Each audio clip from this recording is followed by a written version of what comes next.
So what you can also do is rearrange out existing contents that you may have in Qwen.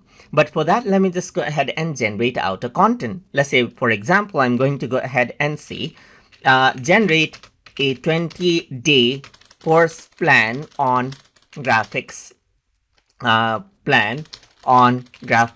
design. Mention the topics for each day right here, just like this. So once I go ahead and do that, it actually goes ahead and gives me the days right here, just like this. So it says week 1, day 2, day 3, and so forth right here, just like this. And then you got these over here, just like this as well.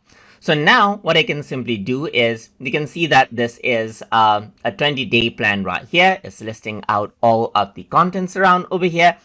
But what I can actually do right here is, let's say, for example, rearrange out the content as needed. So you can see that all of these are here. So now I'm simply going to go ahead and copy this. Let's say I have an information just like this right here. So I'm just going to go ahead and copy this and then create a new chat. And over here, I'm going to paste it and say, let's say, for example, divide these topics into different sections.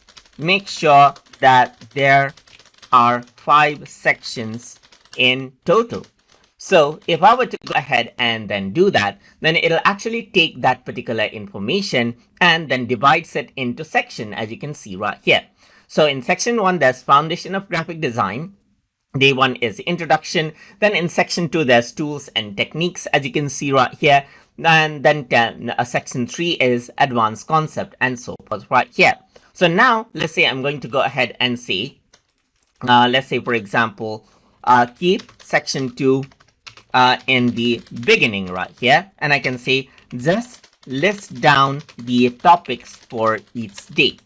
No need to add in the individual information for each day. So if I were to actually go ahead and do this, then what happens is that tools and technique is now in the beginning, and then there's the foundation right here, and it listed out the days right here, just like this. And that is how you can go ahead and simply rearrange out the existing content inside of Qwen. So I hope you guys learned something as always. And as always, please like, comment, share, and subscribe.